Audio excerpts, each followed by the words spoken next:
ทยุที่จัดเป็นในวันพาร์ทเนอร์ซึ่งก็จะเชิญแขกมาแต่ละประเทศมาสัมภาษณ์แล้วก็ตอนนี้เนี่ยรายการเป็นแจ๊สถือว่าเป็นสารคดีที่มีคุณค่าในด้านทางวงการแจ๊สซึ่งการเป็นคนเอเชียคนเดียวที่เคยไปออกรายการนี้นะครับแล้วก็เคยเป็นแสดงที่งานเฟสติวัลใหญ่ๆของสวิตเซอร์แลนด์ครับเป็นไปครับแล้วก็นอกจากนั้นนักดนตรีที่เก่งมากแล้วเนี่ยก็ยังเป็นนักธุรกิจดนตรีที่เก่งมากด้วยครับตัวเอเจนต์เป็นเอเจนต์ด้วยนักดนตรีนะครับเรื่องมีประสบการณ์ในการทำธุรกิจดนตรีมีด้วยนะครับเพราะฉะนั้นมีคุณของที่ก็จะมาสอนพวกเราครับที่ถามว่าจะทำอะไรบ้างก็จะแถลง3ช่วงคือช่วงแรกจะเล่นแล้วก็อธิบายถึงเรื่องของคอร์ดโปรเกรสชั่นที่มีอยู่ในแจ๊สอันที่2ก็จะพูดถึงเรื่องการสร้างอะไรอ่ะก็เรียกรูทีนของการซ้อมว่าเวลาซ้อมเนี่ยคุณต้องซ้อมอะไรบ้างจะต้องเพิ่มอะไรบ้างในการซ้อมนะครับแล้วก็อันที่3ก็จะพูดถึงเรื่องการจัดการนะครับว่าจะเป็นนักดนตรีอาชีพเนี่ยจะทำยังไงจะมีการเรื่องของธุรกิจนั่นเองนะครับไม่ว่าจะเป็นเรื่องของคอนแทรคเรื่องสัญญาเรื่องของอะไรก็แล้วแต่นะครับมีอะไรก็จะแบ่งเป็น3ช่วงให้เขาบอกว่าแต่ละช่วงเนี่ยพอหมดแล้วเขาก็จะเปิดให้ถามนะครับช่วงแรกหมดช่วงถามช่วงที่2ก็ถามแล้วช่วงสุดท้ายนะครับโอเคเพราะงั้นแม่การใช้เวลาขอเสียงตบมือให้กับ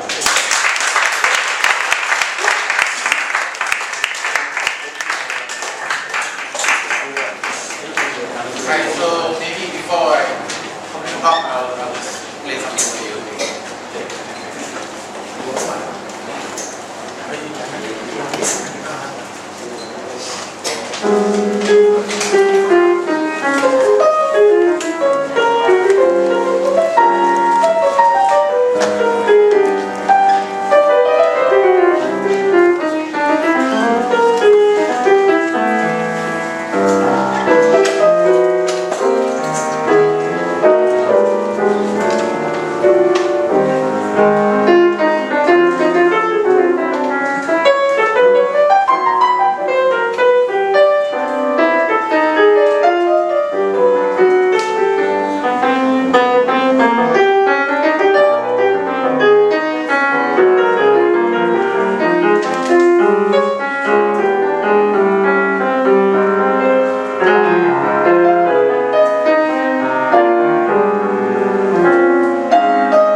5 and the B section in 4. And it's kind of fun to go between the two different tempos. And it's a lot of fun to play. It's odd time also. I like to play odd time and to try and make it feel like it's not odd time. A lot of people like to play odd time and try to show that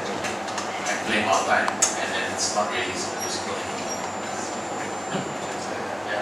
เมื่อกี้เพลงของลิเชียนะครับแล้วก็ท่อน A ก็เล่นเป็น5/4ท่อน B เล่นเป็น4/4นะครับผมว่าสนุกดีที่เอาทางซิงเกิล2 อันแต่ละอันมาบวกกันนะครับก็เขาบอกว่าจะเล่นอะไรที่เป็นออนทาร์ก็คือที่เป็น5/4 7/4พวกนี้นะครับ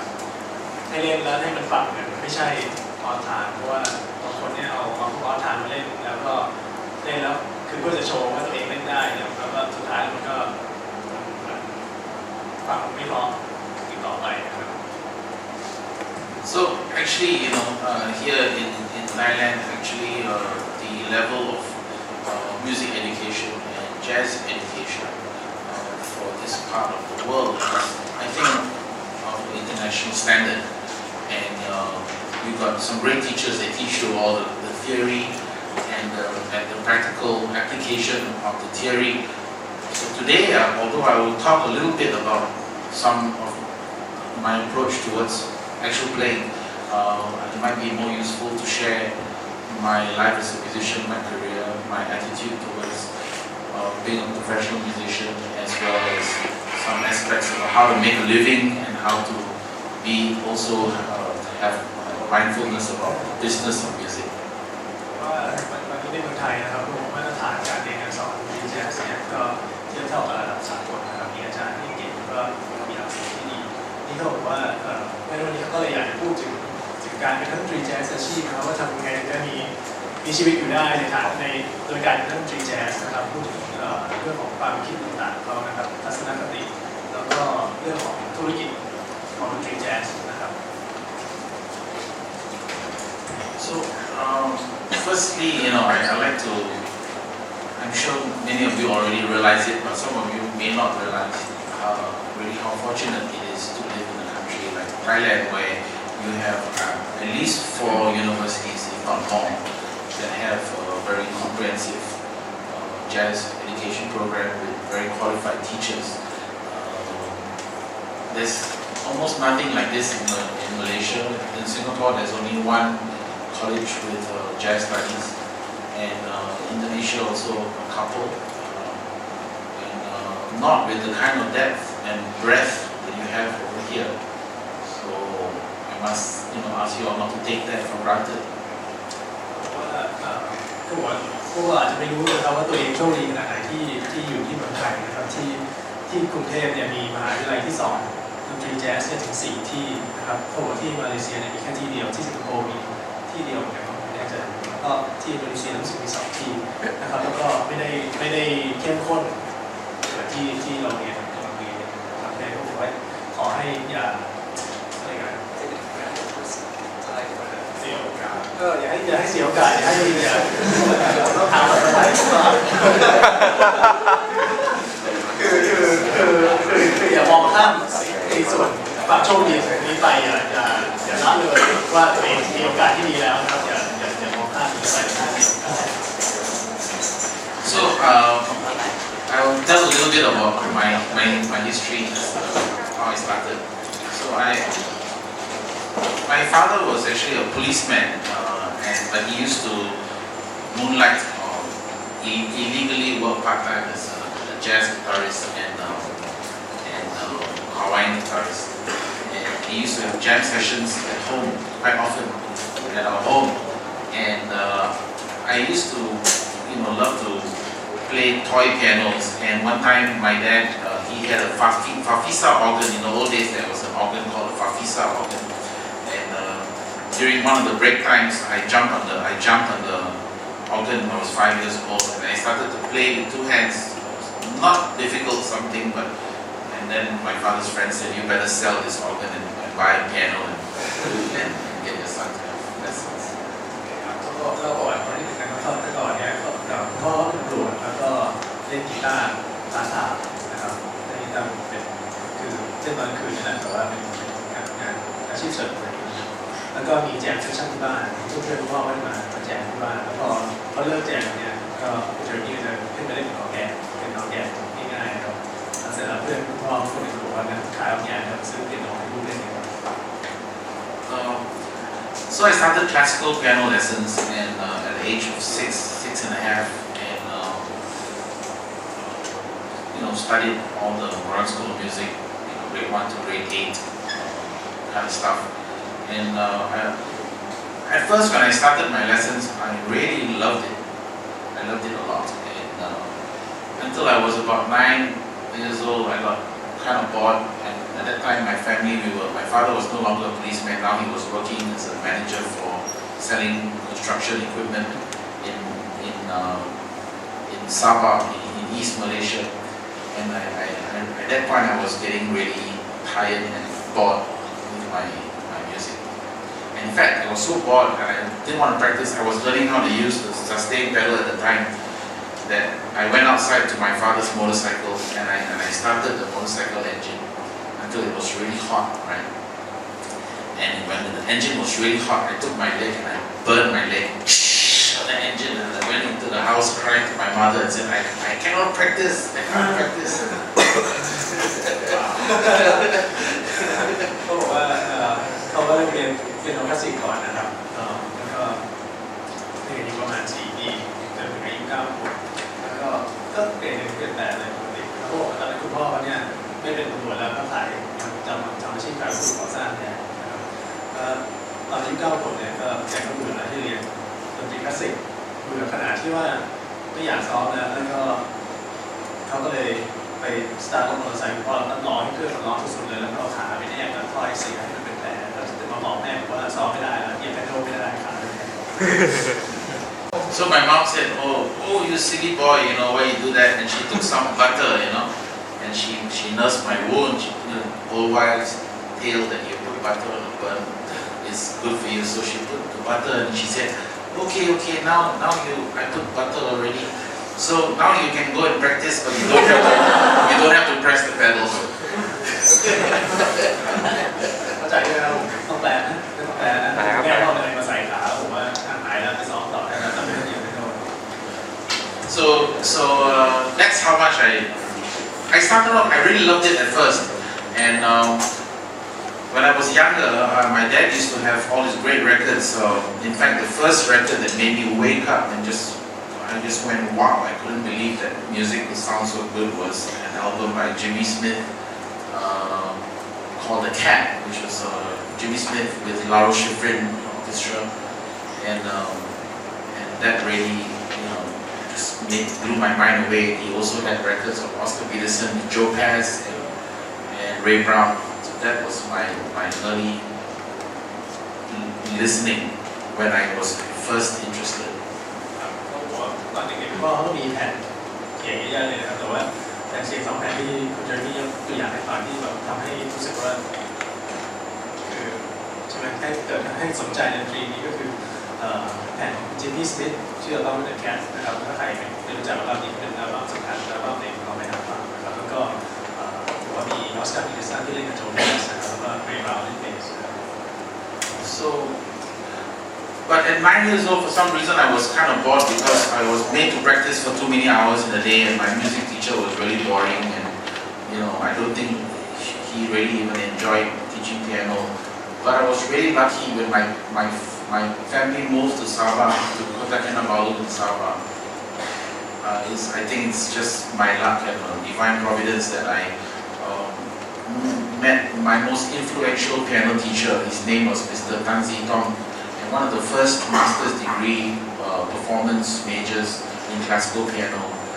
in Southeast Asia, and he was so inspiring because he was the first teacher. Whatever he was trying to teach me, he could play. Not just technical things, but if he was trying to show me, something about expression, he would be able to play for me. Okay, now this passage without any expression, and this passage now if I really emote and have expression, and he could display everything he was talking about.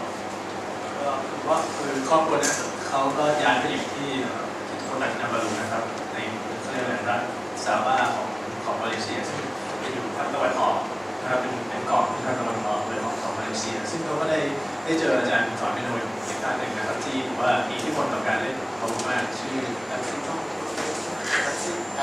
ตันซี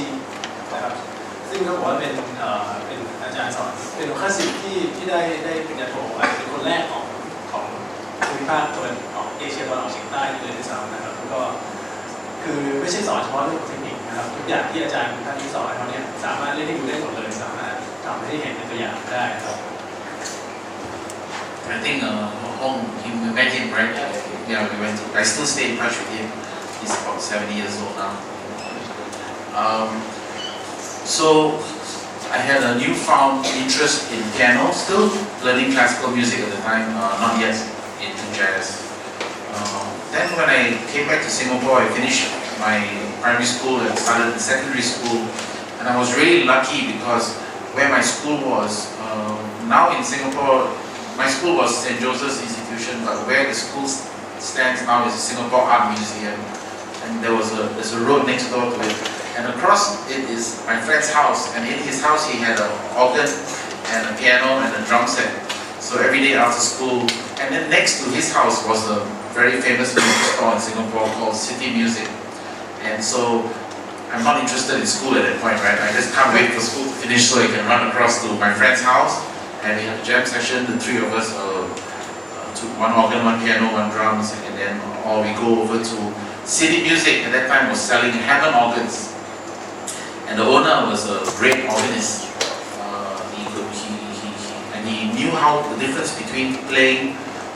organ, Fender Rose, and acoustic piano. And he used to always tell me, "Oh, you're making too much noise, and you're too long. Like, get out, But sometimes if he's in a good mood, he will show me voicings, like the difference between voicing my left hand for grand piano and the way to voice for Fender Rose, and how to play the Hammond organ. That's where I really learned, and my first exposure to learning the Hammond organ. ว่าแล้วเสร็จแล้วก็ย้ายกลับมาอยู่สิงคโปร์นะครับก็โชคดีมากที่โรงเรียนเขาเนี่ยอยู่ติดกับบ้านเพื่อนซึ่งมีออร์แกนมีเปียโนแล้วมีกลองนะเมื่อโรงเรียนเลิกเนี่ยก็จะไปแจมกันเล่นเปียโนเล่นออร์แกนเล่นกลองแล้วก็ถัดจากบ้านเพื่อนก็เป็นร้านขายเครื่องดนตรีชื่อ City Music นะครับก็ขายเป็นเรื่องขายออร์แกนด้วยแล้วก็ขายเปียโนด้วยแล้วก็เขาก็เข้าไปชอบเข้าไปเล่นที่ร้านแล้วเจ้าของร้านวันนี้บางทีก็สอนให้นะครับเพราะว่าไวซี่บางอย่างที่เล่นบนออร์แกนเนี่ยใช่ไหมเราไปใช้เป็นเรื่องต้องไวซ์ยังไงเราไปเล่นเปียโนจะต้องไวซ์ยังไงเพราะมันไม่เหมือนกัน And so by the time I was in my second year of high school, or secondary 2 they call it in Singapore, my teachers, I wasn't doing so well, but there was one teacher that really inspired me to study very hard, and I actually went from being in one of the worst classes in the second year of high school to the best class in the school, science class in secondary 3. But when I went to the best class in the school, I started to be not interested in studies again, and I only wanted I knew then I wanted to be a musician. I was 14 years old, and I knew that I was going to be a professional musician, hopefully mostly playing jazz. So I was very lucky because I know many people don't know what they want to be until they are very old, but I knew at 14 that's what I wanted to do. เขาก็กลับมาเรียนนะครับแล้วก็ตอนแรกก็เรียนไม่ค่อยดีนะก็เจออาจารย์ที่แบบคือสอนให้เขารู้จักขยันนะแล้วก็จากห้องที่ไหวที่สุดกลายมาเป็นห้องที่เก่งสุดอย่างเป็นห้องคิงแต่ว่าพอหลังจากนั้นเขาก็บอกเขาก็รู้ตัวเองแล้วว่าเขาไม่อยากเรียนต่อแล้วหมายว่าไม่อยากเอาดีทางด้านเรียนอยากเป็นนักดนตรีอาชีพคือเขาบอกโชคดีมากที่รู้ตัวเองตั้งแต่อายุ 14นะครับว่าตัวเองอยากเป็นนักดนตรีอาชีพนะครับซึ่งกับที่กับหลายๆคนที่ควรจะรู้ตัวเองเนี่ยก็อายุมากแล้ว So at 14, 15 years old, I was very lucky. This friend of mine who had a house next door to the school, he was 1 year older than me, or he's 1 year older than me, and he actually was moonlighting, playing part-time at night in a Chinese nightclub, playing Chinese pop music, and back then, 1974, he was playing as a young boy, 15 years old, playing illegally in a Chinese nightclub, already earning almost 30,000 baht a month. เพื่อนเขาที่บอกว่าที่บ้านมีเครื่องดนตรีอาชีพเนี่ยเขาก็ เล่นในคลับที่ย่านของจีนนะครับซึ่งจริงแล้วก็ผิดกฎหมายแต่ว่าเนี่ยตอนอายุ15เมื่อตอนเราอายุ15ปี1974ก็คือ2517เนี่ยหาเงินได้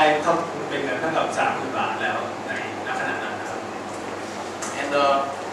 it's amazing because then I thought to myself, oh, I don't just have to do this for fun. Maybe I won't earn as much as him, but I can make this a living. I can actually. And I told my parents, because my dad has always been very encouraging about my music, and my mom as well. But when I told my parents at 15 years old, Dad, Mom, I want to be a professional musician, suddenly they don't support my music anymore. They don't want to pay for my music lessons. It's like, no way, forget it. เขาก็เลยคิดว่าถ้าอย่างนั้นถ้าเพื่อนเขาทำได้เนี่ยเขาก็น่าจะทำได้เหมือนกันนะครับน่าจะเป็นนักดนตรีอาชีพได้ก็เลยไปบอกพ่อแม่เขาบอกว่าอยากจะเป็นนักดนตรีอาชีพซึ่งคุณพ่อเขาเนี่ยสนับสนุนเขาด้านดนตรีมาตลอดเวลาแต่พอเมื่อตอนที่5ไปบอกว่าเป็นนักดนตรีอาชีพพ่อแม่บอกไม่ได้แล้วก็เริ่มสนับสนุนทุกอย่าง So anyway, when I left school, I finished high school. I managed to tell my dad I don't want to continue to go to school after high school. I don't want to go to university, and I want to be a professional musician. I was very lucky because my mom was a nurse, a private nurse, and she was nursing owner of he owned many businesses, but he also owned a jazz club, a Jewish guy in Singapore, and he was at an art operation. So my mom was his nurse, and so he asked my mom about who are your children, and asked about the family, and said, oh, I have a son. He wants to be a professional jazz pianist. And he said, oh, okay, when I'm better, bring him down to my club and give him an audition. คือตอนนั้นเขาบอกว่าไม่อยากเรียนมหาวิทยาลัยต่อแล้วก็จบมาจากโรงเรียนมัธยมไม่เรียนต่อแล้วก็พอดีโชคดีว่าคุณแม่ของเจอร์มี่เนี่ยเป็นนักพยาบาลซึ่งตอนนั้นก็พยาบาลชายคนหนึ่งนะครับซึ่งเป็นเจ้าของธุรกิจหลายๆธุรกิจแล้วก็ธุรกิจหนึ่งนั่นก็คือเป็นเจ้าของไนท์คลับนะครับที่เขาก็เลยถามคุณแม่ของเจอร์มี่ก็คุยกับครอบครัวในบอกว่าเนี่ยมีผู้ชายอยากเป็นดนตรีอาชีพบอกนั้นโอเคถ้าเดี๋ยวเขาหายดีแล้วเนี่ยให้พาผู้ชายมาเจอจะให้ออดิชั่น So I went for the audition and he liked my playing and he said, okay, I'm going to hire you not just as the pianist for my band, but you are now the band leader. So at 16 and a half years old, I was the band leader of a quartet of 3 other guys who were in their 30s and 40s, and they hated my guts. ก็บอกว่าไปออดิชั่นแล้วก็เจ้าของงานชอบนะครับก็บอกว่าไม่ใช่แค่จะจ้างเล่นเฉยๆแต่ให้เป็นหัวหน้าวงด้วยซึ่งเขาก็เลยกลายเป็นหัวหน้าวงเมื่ออายุ16แล้วลูกทีมในวงก็อายุ40 So I remember one time that my bass player used to always come late. I don't know whether in Thailand the bass players always come late, but in Singapore it's very often. So the club owner told me, he says, your bass player, he always comes late. You got to tell him to come to work on time. I said, but I'm a kid. This guy is about 40 years old. I can't tell him not to come late. So he says, that's your job. You're the band leader. So I had to tell him one day. I said, hey man, you gotta start coming to work on time. And he was very unhappy. So after the gig one night, he waited for me behind the club, and he was gonna beat me up. And luckily my drummer, he saw from afar, and he came running, and stopped him and said, what are you trying to do? At that time, although I'm very big size now, I think at that time when I was 16 and a half, I'm very small. So luckily I didn't get beat up. เขาบอกว่ามือเบสเขาชอบมาสายเจ้าของร้านก็บอกว่าให้บอกมือเบสว่าให้มาให้ตรงเวลานะครับซึ่งตอนนั้นเขาบอกว่าอายุ16เลยแล้วมือเบสอายุ40หรือบอกได้ไงเขาบอกว่ามันเป็นหน้าที่มาเพราะเป็นหัวหน้าวงใช่ไหมครับแล้วเขาก็เลยต้องไปบอกมือเบสที่มือเบสเขาไม่ค่อยพอใจนะครับเขาบอกว่าถ้าเขาบอกมีเล่นอีกมือหนึ่งเสร็จเนี่ยมือเบสเขาไปดักรอคอยที่จะซ้อมเจอนี้หัวตอนนั้นถึงตอนนี้ตัวใหญ่ตอนนี้ตัวเล็กโชคดีที่มือกลองเห็นก็เลยวิ่งมาห้ามก่อน So anyway, that was the start of my career as being a musician. And in the end, the guys warmed up to me, and we became good friends, and we played together many years. I was very lucky because I got to play with some of the great musicians jazz musicians of Singapore at the time, and learned a lot of things. Played with a guy that sang like Nat King Cole, so I had the chance to play all the Nat King Cole repertoire very young. And my guitar player, he left, and then another guitar player joined me, and he was the music director of EMI Records in Singapore. So the next thing you know, he said, "Would you want to do some session piano work, pop work?" So I said, "Yeah, you know," and it was great. It was good money, and I played session piano in EMI as well as Polygram Records in the 80s. And although I've released about 25 jazz records, I've actually played on more than 300 pop records. เขาโชคดีมากครับตอนนั้นที่ได้เล่นแล้วก็ได้มีโอกาสได้กับดนตรีที่ในระดับในระดับสิงคโปร์ในขณะนั้นนะครับก็ได้มีนักร้องสิงคโปร์ที่ร้องเพลงในสิงคโปร์ได้เล่นเพลงอะไรที่เขาแต่อายุน้อยนะครับแล้วก็ระดับมามีเพื่อนเล่นกีตาร์นะครับแล้วก็เพื่อนคนนี้ก็เป็นทำงานอยู่ที่ EMI นะครับแล้วก็เลยชวนให้ไปอ่านแผ่นของ EMI แล้วตอนเขามาเขาเล่นโปรแกรมนะครับก็อ่านเพลงเขาพูดว่าตอนนี้เนี่ยเขามีอัลบั้มประมาณ25อัลบั้มที่เป็นแจ๊สแต่ว่าเขาเล่นอัลบั้มให้อัลบั้มป๊อปเนี่ยมากกว่า300อัลบั้มแล้วตอนนี้นะครับ So I used to listen to so many jazz records and learn a lot of tunes, and told myself that I want to play one day with Ernie Watts. You know, just looking at the record covers, I love this guy's saxophone player. I want to get good enough one day to play with him. I used to love fusion jazz before, and I want to play with Lee Rittenauer. I want to play with Herbie Mann, and I want to play with Toots Tillemans. And I actually just imagined myself working hard and getting to a point where I could be good enough to and also create the situations that I could one day call these guys and say, "Hey, you want to come over and do a gig," and so on. And that's what I did. So I got a chance to play with a lot of big names, just visualizing what I want to do, what is the music I want to play, and who I want to play with, and just dreaming and visualizing and then making it happen over my career. ว่าเขาชอบเพลงแจ๊สมากนะครับแล้วก็เขาก็visualizingคือจินตนาการที่เห็นภาพนะครับว่าเขาชอบผมว่าเขาชอบเรนนี่วัตส์เขาชอบเฟอร์มี่แมนชอบจูสตีแมนนะครับชอบหลายๆคนพวกชื่อดังๆทั้งหลายเขาจินตนาการว่าวันหนึ่งเขาอยากจะซ้อมให้เก่งพอที่จะเรียกคนพวกนี้มาเล่นกับเขาได้นะครับสามารถจะเรียกคนพวกนี้มาเล่นกับเขาได้นะครับแล้วก็สุดท้ายเขาได้เล่นกับคนพวกนี้จริง Okay, so I don't want to take up all our time talking about my whole history, but I felt that it's important just to talk about my early history. And then I went on, of course, I had to go to the army. Anybody in Singapore had to go to the army, and in Thailand you're very lucky, right? Because you can pull the red string and the black string, but in Singapore everybody has to go. So I went to the army, and the only thing that kept me sane was after a whole day of running around with a rifle and running up hills and so on and so forth, I would go back and listen to some of the pop records I recorded, telling myself, "Don't worry, after 2 years you can go back to this." เขาก็ต้องเป็นทหารนะครับคือทุกผู้ชายทุกคนในสิงคโปร์ต้องเป็นทหารนะครับไม่เหมือนเราที่มีการจับไปทำอะไรเขาบอกว่าช่วงที่เป็นทหารเนี่ยเขาบอกว่าสิ่งเดียวที่ทำให้เขายังอยู่ได้ก็คือจากทั้งวันที่ออกไปวิ่งถือปืนอะไรเงี้ยแล้วตอนนี้ก็กลับมาฟังเพลงเขาบอกว่าอีก2 ปีก็จบแล้วเดี๋ยวเขากลับไปเล่นดนตรีได้เหมือนเดิม So playing pop records, I think, was a very important part. I think as a jazz student, it's very important to study jazz, but not to ignore other kinds of music, whether it's classical and also pop music. The wonderful thing that for me that happened in playing all those pop records is learning how to play with a click. And playing with a click really sort of helped me to burn into my consciousness how to play with very strict time. And even if you don't get a chance to play pop records or pop music all the time, I think there's 2 things that are really very useful, which will help you in your time sense, time awareness as a pop jazz musician. And then one of it is to always not be lazy to practice with the metronome. And the second thing is to play along as much as possible with existing recordings, either Jamie Ebersol or even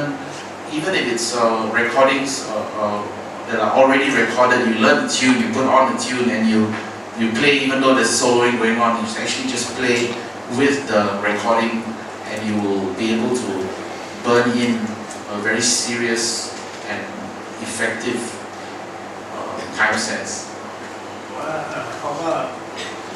ชอบเล่นเพลงป๊อปด้วยนะครับเขาบอกว่ามันสำคัญสำหรับนักเรียนที่เรียนดนตรีแจ๊สไม่ใช่ฮะดนตรีแจ๊สแต่ว่าอย่าไปมองข้ามดนตรีป๊อปนะครับเพราะว่าการที่เราได้เล่นดนตรีป๊อปมาเนี่ยเขาบอกว่ามันสำคัญเพราะว่าเขาสอนให้เราเล่นกับคลิกแม้เล่นกับคลิกไม่ได้แล้วก็จะต้องเล่นให้แบบเป๊ะเล่นให้ตรงจังหวะแล้วมันก็จะทำให้เราคือเราได้สองอย่างคืออย่างขี้เกียจที่สอนเป็นของที่สอนเป็นของตอนที่สองคือให้เล่นกับแนวที่แทร็กให้มากที่สุดให้ลูกมากได้ไม่ว่าจะเป็นเจนนี่เอเวอร์โซนหรือว่าเป็นเพลงที่เราฟังอยู่นี่แหละใช่ไหมถึงเราหัดเพลงเราก็เปิดเพลงไปด้วยถึงแม้ว่าในแผ่นเป็นกับโซโล่ถึงไม่เป็นไรเราก็เล่นไปพร้อมกันเลยนะครับให้เราเข้าถึงเพลงอย่างรวดเร็ว Another thing that happens with young jazz musicians, and I know this because I was young once, is that you're always looking to always want to listen and always want to play the hip shit, the really hip shit, right? All the Chick Corea or like now the Brad Meldau and Jeffrey Keezer or even other instruments, the drummers that are very modern, great drummers like Bill Stewart or Ari Honig, and all that is very good and very important. But it is very important to spend a lot of time as a musician, as a pianist, to really study the old guys, the boring old guys. It's boring to listen, but you have to. When it's no longer boring to you to listen to those old guys, then really you will be on your way. ว่าเขาเคยเป็นเด็กมาก่อนนะครับเขารู้ว่าพวกเราเนี่ยอายุน้อยๆนี่ก็จะชอบอะไรที่มันเจ๋งๆอ่ะนะไม่ว่าจะเป็นมือกลองแล้วพวกยูสจูเนียร์พวกนี้ใช่ไหมครับก็จะมีจะเป็นมือโนก็เจฟกีเซอร์แบรดเมลดาวชิคคุยหรือใครก็แล้วแต่ผมว่ามันสำคัญมากเลยที่เราต้องกลับไปฟังพวกคนแก่ที่น่าเบื่อทั้งหลายพวกดนตรีที่รู้จักนะครับถึงแม้มันน่าเบื่อต้องไปหามันก่อนจนกระทั่งวันหนึ่งถ้ามันไม่น่าเบื่อต่อไปนั่นแหละเขาถือว่าเราก็พร้อมแล้วที่จะเล่น Like for example, when I was about 22 years old, my father's brothers sat down with him and said, "Wow, your son is a great piano player. He can do all this Chick Corea thing, and he's into the Herbie Hancock thing, and all that. A little bit into the Bill Evans thing, but he's great. My dad said, yeah, but he's useless because he still doesn't know how to play the blues." ตอนที่เราที่สองครับคุณอาเขาบอกว่าคุณอาอธิบายเขาบอกโอ้เนี่ยคุณเดินไม่ได้หรอกชิคคุยก็ได้เดินไม่ชอบได้นะครับเพราะผมจริงๆแล้วที่มีอยู่อะไรเลยเพราะว่ายังไม่บลูส์ไม่ได้เลย So before I move on to the next thing I want to talk about, just want to say that whatever you are studying and you're learning from the new guys, listening to the new guys, please also pay a lot of attention to even try and find old recordings of Jelly Roll Morton, Earl Father Hines, some of the older musicians, and of course the swing pianists like Gene Harris, and so on and so forth, and Oscar Peterson, of course. But Oscar Peterson so fast, I can't catch anything. If you want to catch the same style, you just listen to Gene Harris. It's a bit slower, same stuff, and really make the blues one of the pillars of your playing, and if it becomes one of the foundation of your playing, then you can build all that other modal stuff and modern stuff on top of it. Yeah, and after he finishes that part, I'll play one blues for you. ว่ามันก็สำคัญนะครับอย่างที่บอกก็คือถ้าฟังของใหม่ๆแล้วก็ให้กลับไปหาของเก่าๆฟังด้วยนะครับเพราะรู้อย่างหาแผ่นเก่าๆฟังเจอร์รี่โรมอนตันใช่ไหมครับเออร์ไฮส์จีนแฮร์ริสนะครับออสการ์มิลสัน So I'll play blues for you now.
Okay, so now I'd like to talk about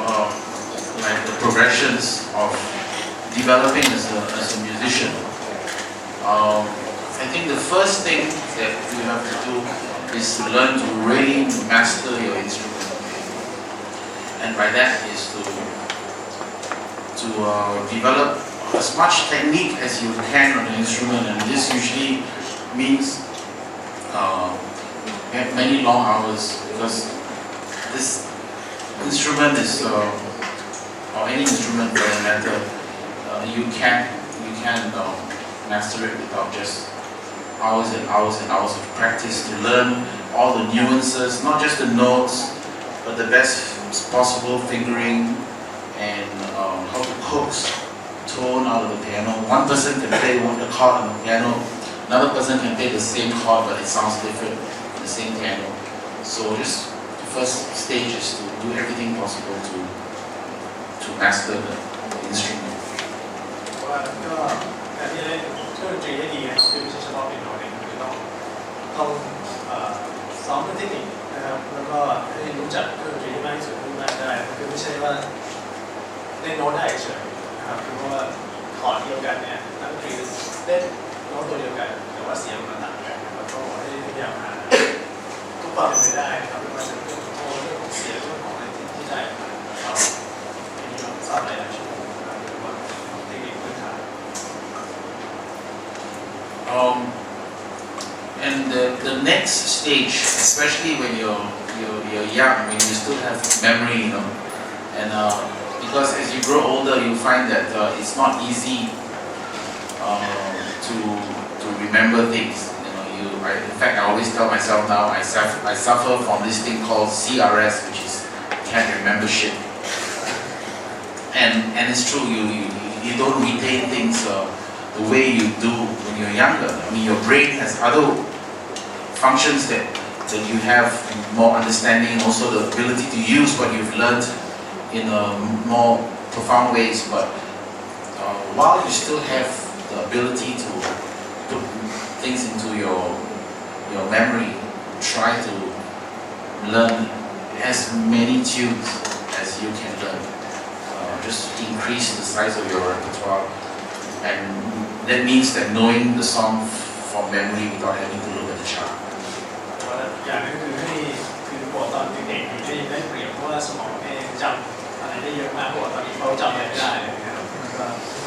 ก็บอกว่าตอนเด็กๆเนี่ยให้อายุน้อยๆให้หัดเพลงมากที่สุดเท่าที่มากได้นะครับให้มีเพลงแล้วก็ตัวเยอะๆนะครับรู้จักเพลงเยอะๆผ่านเข้าไปให้มากที่สุดแล้วก็จำไม่ได้มากที่สุดเลยที่ไม่ต้องนอน And then the third stage of learning to play music or being a musician is to try to develop beautiful phrasing. So sometimes when people talk, right, whatever language they're talking in, one guy can say exactly the same thing from another guy, or read a poem. But why does the other guy make you have tears in your eyes? Why does the other guy make you feel that tug in your heart? Why does the other guy make you feel your hair at the back of your neck stand? And that is, for a musician, is the ability to phrase as beautifully as you can. ตัวนี้ขั้นต่อไปก็คือพยายามหา phrasing นะครับที่สวยงามเพราะยกตัวอย่างว่าบางทีเราได้ยินคนพูดใช่ไหมครับภาษาอะไรก็ได้บอกว่าคนหนึ่งพูดแล้วอีกคนก็พูดสิ่งเดียวกันเนี่ยทำไมไอ้คนที่สอนพูดแล้วทำให้เรารู้สึกคนลุกหรือว่ารู้สึกสะเทือนใจใช่ไหมครับเพราะว่าถึงแม้ว่าจะเป็นคำพูดเดียวกันเพราะว่ามันเป็น phrasing ที่สวยงามนะครับเขาบอกว่าเหมือนกันเวลาได้เป็นคนแล้วได้ดนตรีเนี่ยอยากหา phrasing ที่ทำที่สวยที่สวยงาม And the key to learning how to phrase beautifully is to understand that most of the time, it's not an absolute statement, but most of the time you have to play the notes in very accurately, and you have to sound. Louis Armstrong defines swing as playing the note at exactly the instant it is meant to be sounded. not an instant before and not an instant after.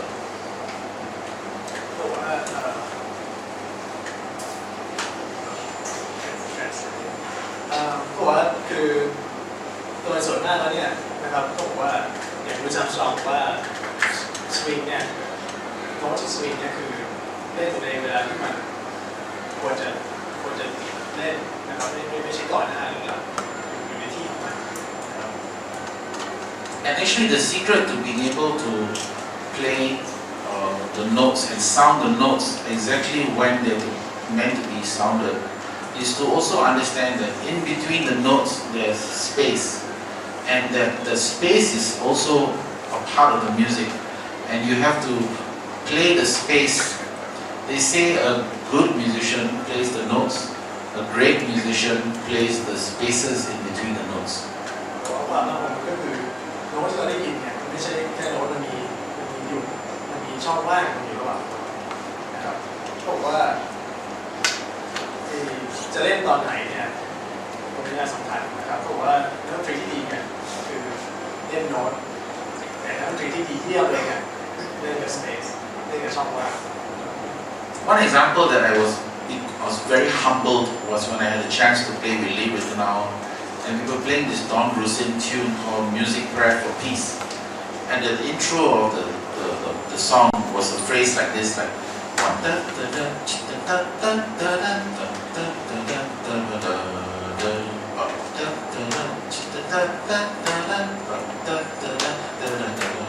So my keyboard player and I, before Lee Rittenau and Anthony Jackson and Bob Wilson and Ernie Watts and Eric Tech came over, two of us were the only Singaporean musicians in the band. We actually hired musicians to practice with us, like 2 or 3 times the repertoire that we were going to play with Lee. And like the third rehearsal, we were playing this tune, and both of us, I'm playing one line and he's playing the harmony, right?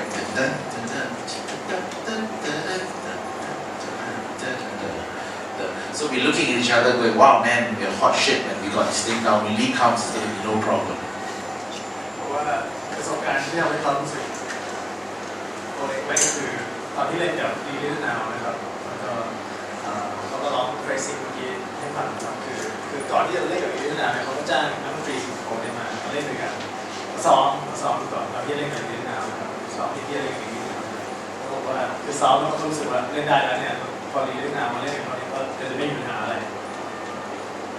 So when we had the first rehearsal with Lee Rittenau and everyone's there, right? So then we're playing, my friend and I know the band's like 3, 4.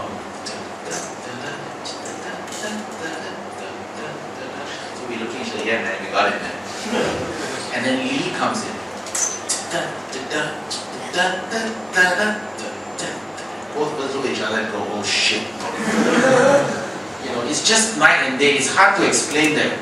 But it was, there's a saying in Malay, in the Malay language, don't be like a frog underneath a coconut shell. And I don't know whether you have that saying in Thailand, but basically, very often when a baby frog, right, this coconut shell falls on top, and they think that this is the universe beneath this coconut shell, right? And when you open the coconut shell, the guy goes, wow, this is the world, this is the universe. That's exactly how we felt. When 16 bars after we played the phrase, Lee came in. We felt like someone lifted the coconut shell. ตอนนี้เนี่ยเราเล่นเนี่ยมันต่างกันมากเลยใช่ไหมครับเฟซิ่งโน้ตเดียวกันโอ้เหมือนตกในกระดาษนะโน้ตสุดท้ายนี่แบบยกกระดาษออก Now, I'll use a visual art analogy to explain to you further. This is very important to me because I think that this is the point where craftsmanship or craft and art meet for a musician. Phrasing. ก็เขาบอกว่าเนี่ยตรงนี้แหละคือเป็นที่เจอกันระหว่างศาสตร์กับศิลป์นะครับ So when I was in Bali one time and I was on the beach somewhere, and this guy brought a carving of I don't know if you you've seen this carving, a fisherman holding the net, this old man of the seas, with holding a fishing net, and he wanted to sell it to me for, I don't know, maybe like $5 something like that, you know. And we look at it, it looks kind of nice. So then we went up to Ubud in the mountains, right? And then there was this craftsman. It was the same from afar. I saw, wow, this is the same carving, right? But I took a look at the carving, and it looks like this carving is alive. It's human. It's almost like human, and you could feel the emotions of this man holding, this old man, fisherman holding the fishing net. You could feel where this guy lives. You could tell the struggles he had and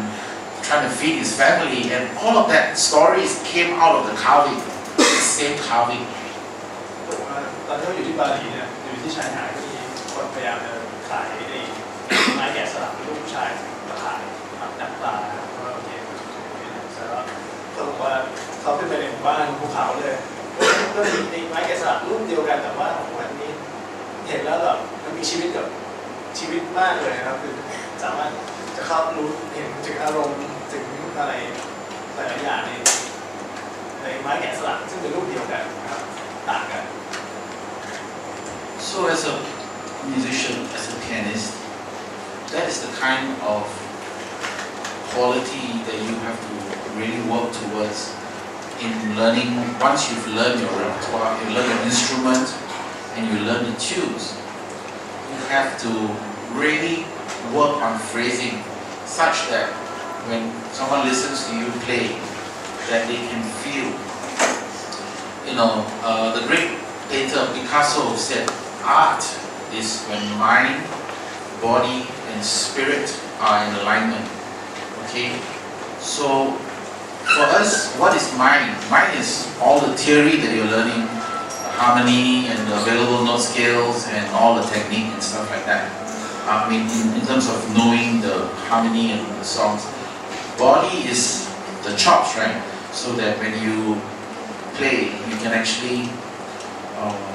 deliver everything that you're thinking about in your mind. And spirit, it depends on, you basically open up your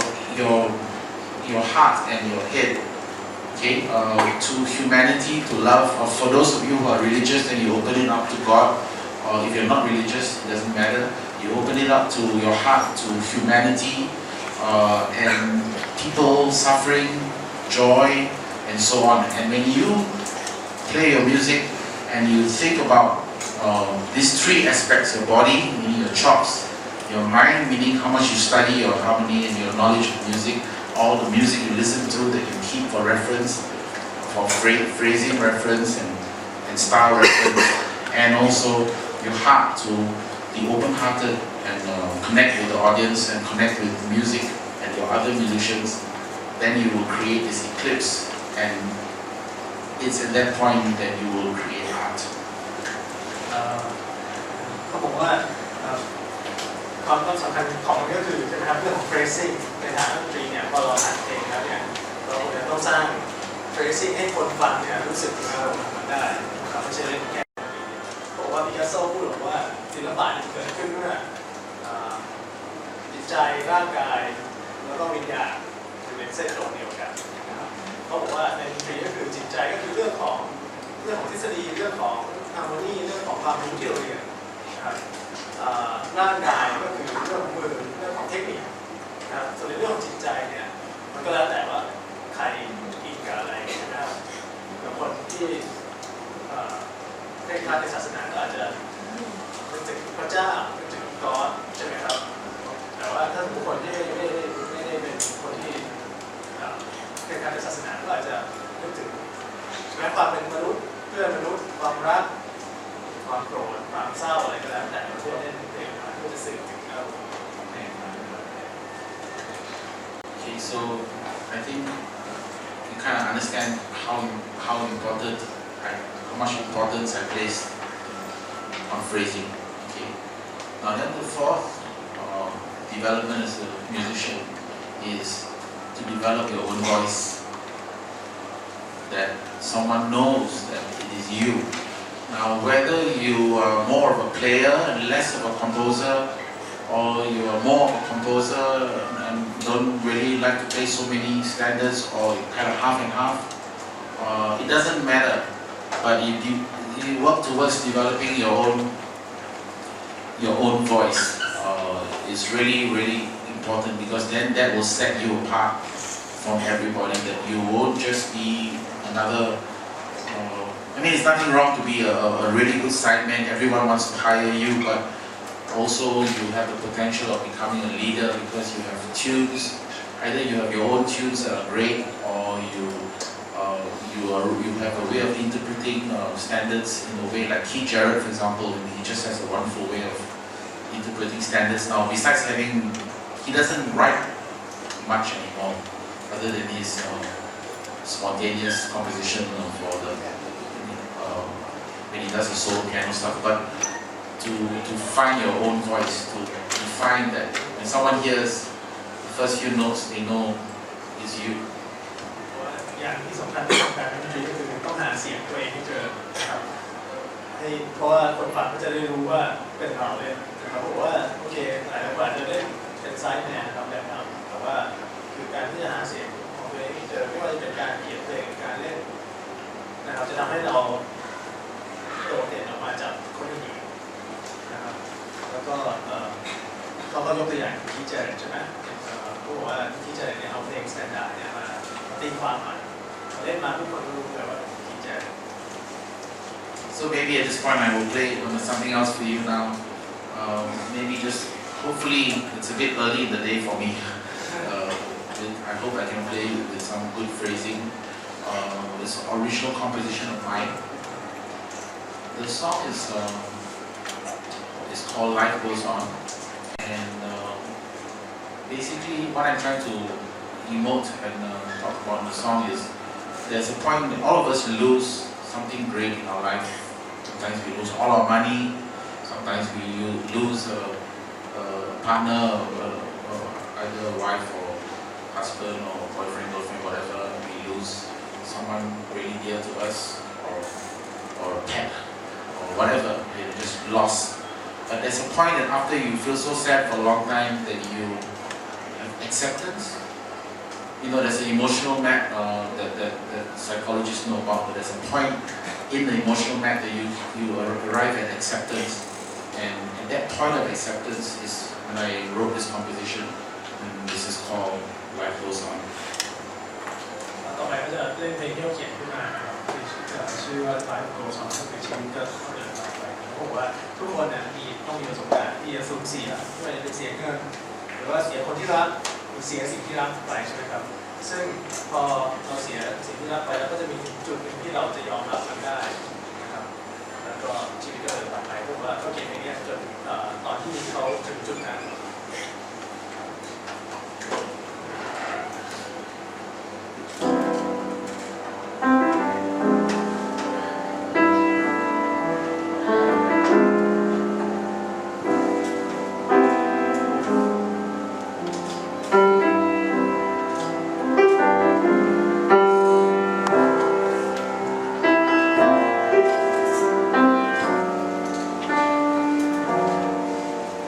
Thank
Jared talks about a fifth stage in development, but I don't know if I'll ever get there, or any of us will get there. And that is you have to be very careful that once you define a voice, you define a style that you identify with, to be careful not to become a parody of your own self. ตัวที่เจอก็บอกว่าสเต็ปต่อไปเนี่ยก็คือเมื่อหาเสียงตัวเองเจอแล้วเนี่ยก็ต้องพัฒนาต่อไปที่ตัวเองจะไม่เล่นอะไรซ้ำความเป็นตัวเองนะครับ Sorry, probably that probably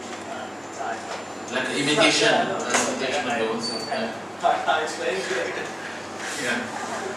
Thank you. And so basically, that's what I wanted to share with you on that. And the next thing I want to move on to, if I can, is as a pianist, how do you practice? What do you do when you practice? How do you? Very often you don't have. I mean, in college you have, 2-3 hours sometimes free to practice. But when you're a working musician out there, sometimes you don't really have that kind of time. So you have to try and find a way. For me, when I can, when I have a major concert, I will make time to practice 2-3 hours a day. But when I'm home, I will make sure that I have at least 90 minutes. I also have a lot of injuries in my hand. I have surgery in my wrist and surgery in my elbow. And now I can't actually go on for more than an hour without resting and then practice another hour. But I think 90 minutes is a good practice regime. So maybe here we can do a bit of interactive to make a suggestion on what would you do? Or maybe one student who practices can tell me what do you do when you have 90 minutes? How do you spend your 90 minutes? ก็บอกว่าคือตอนที่เป็นนักเรียนเนี่ยก็จะไม่มีเวลาซ้อมเยอะใช่ไหมครับประมาณ2-3 ชั่วโมงนะครับแต่ว่าพอโตขึ้นมาเป็นนักเรียนชีวิตบางทีก็ไม่มีเวลาซ้อมเพราะว่าเวลาที่มีคอนเสิร์ตเนี่ยเขาก็จะพยายามซ้อมให้ได้วันละ2-3 ชั่วโมงหรือไม่ถ้าอยู่บ้านเนี่ยปกติแล้วก็อย่างน้อยๆก็มีวันละชั่วโมงครึ่ง90 นาทีนี่เขาบอกว่าเนี่ยอยากจะให้ลองคุยกันซิว่า90 นาทีเนี้ยจะทำอะไรจะซ้อมอะไรกันบ้างหรือพวกเราซ้อมอะไรกันบ้างถ้ามีเวลา90 นาที Can you ask one student to describe what he does in or she does in a 90-minute practice session? งั้นเอาพี่สอนแล้วกันนะครับถามพี่สอนแล้วกันว่าถ้าพี่สอน90 นาทีพี่สอนซ้อมอะไรครับ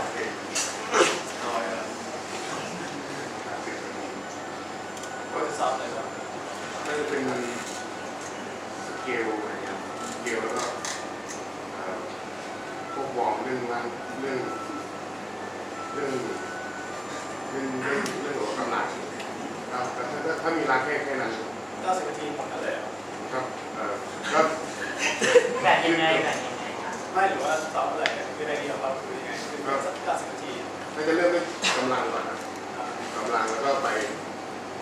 เรื่องน่าจะเล่นกับเพลงเลยถ้ามีอะไรHe said he has 90 minutes to work on his chops, techniques, skills, to get more strength. And so then, maybe tunes. Yeah.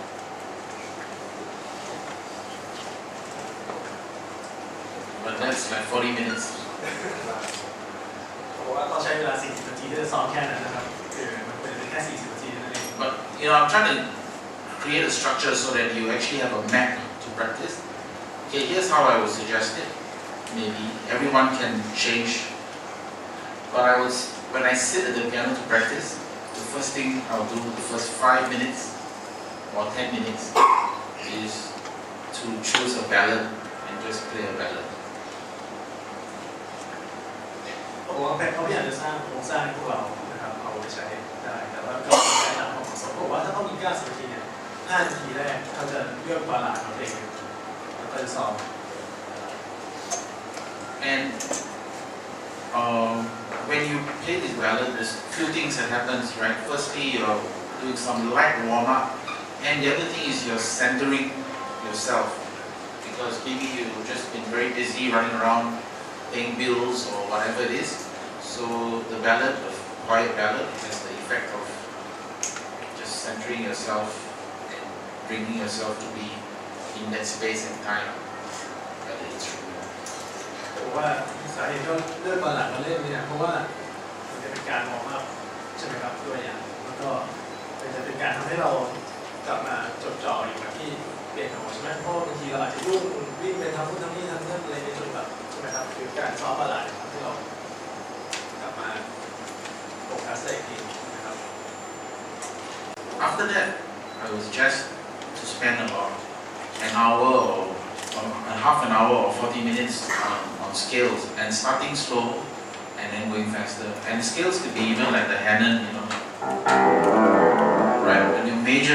the major and minor scales, classical musicians do it all the time, but jazz musicians don't think it's so important. But I think it's very important to run through the major and minor scales in every key,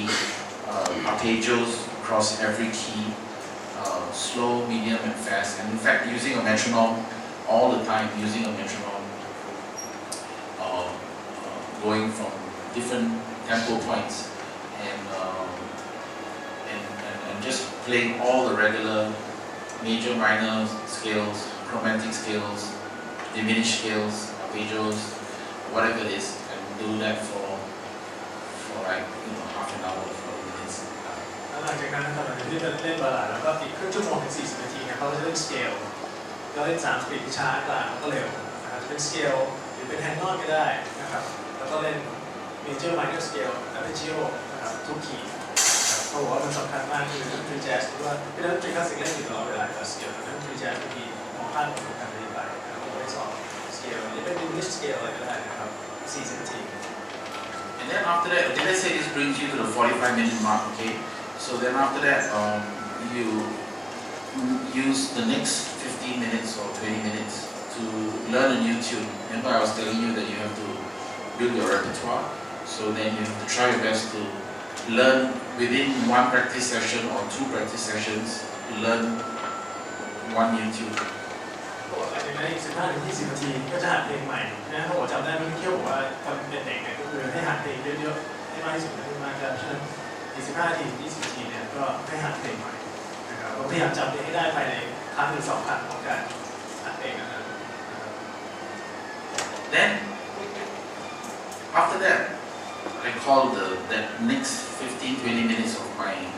practice session, I call it facing my demons, which is to do the things that I'm scared to do and don't want to do and keep on putting it off. For example, for a long time, I couldn't comfortably play 7, right? I couldn't play 7 comfortably. So then I said I don't like odd time. หลังจากนั้นนะครับอีก15 ถึง 20 นาทีเนี่ยเขาเรียกว่าเผชิญหน้ากับปีศาจก็ได้นะครับแปลเป็นไทยนะครับคือซ้อมอะไรที่เราไม่ชอบที่จะซ้อมที่เรากลัวที่เราเล่นไม่ได้นะครับเขาบอกว่างานเลยเขาเล่น7/4ไม่ได้แล้วเขาก็แบบไม่ชอบที่จะเล่นเขาก็เลยแบบจะทำของตัวเองไม่ชอบเล่นพวกออสทามทั้งหลายเขาเล่นไม่ได้ยากอีก15 นาทีเนี่ยเขาก็จะเผชิญหน้ากับเลย7/4 So there's basically and spend time with it. So maybe, for example, you get to play, let's say, giant steps at this level, but you don't really know how to play it very fast, or you just choose a tune like that is really your enemy. You just can't do it, and you keep putting it off, and you just don't do it. You never call that tune, and that's really very important to face that in every practice session. มันสำคัญมากที่ต้องทำอันนี้เพราะว่าใช่ไหมเป็นเพลงที่ยากหรือเพลงที่เราไม่ชอบอะไรเงี้ยนะครับเรายกตัวอย่างได้สเตจใช่ไหมคือเล่นที่จังหวะช้าได้แต่เราเล่นเร็วเล่นไม่ได้แล้วถึงเวลาก็ไม่เคยเรียกเลยแล้วที่ออกไปเล่นก็ไม่เคยที่เอาใจสเตจมาเล่นเลยเพราะว่าเล่นไม่ได้ไม่ชอบโอ้โหสำคัญมากที่ต้องมีช่วงเวลานี้ในทุกๆการซ้อมคือเปลี่ยนอะไรก็ต้องซ้อมนะจะได้เล่นได้นะครับ So then Okay, then another thing that recently I had a chance to talk to Peter Bernstein about what he does when he practices. He doesn't have this kind of, he uses only tunes. Because he says in the tunes, and this is another philosophy, right? In the tunes he gets to do everything. He gets to his scale practice, he gets his harmonic practice, he learns a new tune. So he just decides to chew on the tune on every practice session. แต่ว่าเขาบอกว่าเขาคุยกับปีเตอร์เบอร์นสตีนนะครับอันนี้ก็เป็นอีกความคิดหนึ่งก็คือปีเตอร์เบอร์นสตีนเนี่ยซ้อมแต่เพลงอย่างเดียวเพราะว่าเขาบอกว่าในเพลงเนี่ยเขาได้ทำทุกอย่างเลยไม่ว่าจะเป็นสเกลไม่ว่าจะได้เป็นการหัดเพลงใหม่อะไรก็แล้วแต่เนี่ยเขาเอาเพลงซ้อมเป็นเพลง You know, you can play the tune fast, play the tune slow, play the tune swing, play the tune is a ballad, play the tune in 7, play the tune in 5. You know, just use a tune as the focal point. ก็คือเอาเพลงเนี่ยมาเล่นเป็นเร็วก็ได้ช้าก็ได้เล่นเป็นบัลลาดก็ได้เล่นเป็น5/4ก็ได้เล่นเป็น7/4ก็ได้คือใช้เพลงเนี่ยเป็นตัวซ้อมเป็นตัวกลางในการซ้อมอะไรเนี่ยก็ได้ But that's Peter Bernstein. So, I mean, for me, I find that I still like to have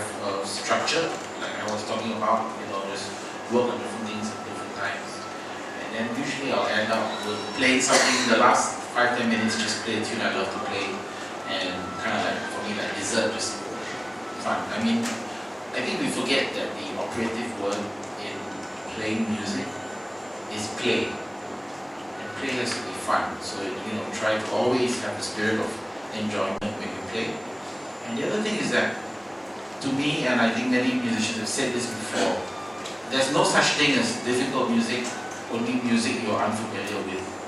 So when you practice over and over and over again, every run through, every round, you increase your familiarity, more and more familiar. So the most difficult piece just needs more time to become familiar with. And any piece, once you're familiar with it, you wonder why you thought in the beginning, why you thought it was difficult. บอกว่าคือที่อย่างที่บอกใช้เพลงมาซ้อมแบบเมื่อกี้คือเป็นวิธีการปีเตอร์เบอร์นสตีนแต่ว่าเขาชอบที่จะซ้อมแบบมีแบ่งเวลาที่เขาอธิบายตอนต้นมากกว่านะครับแล้วก็ซ้อมหลายๆอย่างในการซ้อมครั้งหนึ่งแล้วก็สุดท้ายแล้วเนี่ยพอซ้อมไปแล้วเนี่ยเขาบอก5 นาทีสุดท้ายเขาจะเล่นอะไรที่เขาชอบเล่นเมื่อกี้ซ้อมอะไรที่เขาเปลี่ยนไปแล้วใช่ไหมสุดท้ายก็ซ้อมอะไรที่เขาชอบเพราะว่าเขาบอกว่าการใช่ไหมเล่นดนตรีเนี่ยชื่อก็บอกแล้วเล่นดนตรีมันจะต้องมีความสนุกอยู่ในนั้นด้วยใช่ไหมครับเขาบอกว่าใน5 นาทีสุดท้ายก็เหมือนเป็นของหวานนะใช่ไหมครับกินทุกอย่างแล้วก็เหลือเป็นของหวานที่มันนะครับ Okay. Before we just take a 2-minute break for me to go to the bathroom. Before that, I want to talk for maybe 5 minutes or so, about 10 minutes about just how to be a professional musician. I think that when you play jazz, basically you've chosen an art form. And the dilemma is that you also are hoping that you can do this thing that is an art form to make a living, and it can be very difficult. ดนตรีแจ๊สเนี่ยก็เป็นศิลปะแขนงหนึ่งนะครับเพราะฉะนั้นการที่จะมีชีวิตอยู่ได้ด้วยการทำงานศิลปะเนี่ยมันก็เป็นเรื่องยาก If you go to New York, you will find sometimes when you go to watch a play, in an off-Broadway play, for example, you watch a play, you go, wow, this is a great play. And then the next day, you go to a restaurant and you sit down to order your food. And the guy that was acting in the play last night is the waiter. And he has no problems about that at all. No problem. เพราะว่าบางทีที่เขาเคยไปนิวยอร์กใช่ไหมครับก็ไปดูก่อนเวทีแม่ละครเวทีใช่ไหมครับโอ้โหดูแล้วสนุกสนานมากเป็นละครเวทีที่เยี่ยมมากวันต่อไปเขาไปกินข้าวที่ร้านอาหารสั่งอาหารบอกว่าไอ้คนที่มาเสิร์ฟเนี่ยเป็นดาราที่แสดงอยู่บนเวทีเมื่อวานซึ่งคนเหล่านั้นก็มีปัญหาที่ทำอย่างนั้นด้วยนะคือมันเพื่อความอยู่รอดที่ต้องทำ So for me, I'm very lucky. I'm at a stage where I'm a musician. I earn my living as a musician. I do some business in promoting and producing records for my label as well as other people. And so I've reached a stage where now I can earn all my money as a musician and doing music business. แต่ว่าตัวเขาเนี่ยโชคดีมากเลยที่อยู่ได้ในการเล่นดนตรีนะครับแล้วก็มีธุรกิจนะครับเป็นโปรดิวเซอร์ด้วยแล้วก็เป็นเจ้าของค่ายด้วยที่โปรโมทนักดนตรีคนอื่นด้วยแล้วเขาบอกว่าโชคดีมากที่เขามีชีวิตอยู่ได้ด้วยการทำทั้งสองอย่างนี่คือทั้งเล่นแล้วก็เป็นนักธุรกิจดนตรี So I have learned some years ago to define the difference between my job and my work. This sounds like the same word. I don't know whether in Thai there's two different words. One for job, one for work. Is there two different words?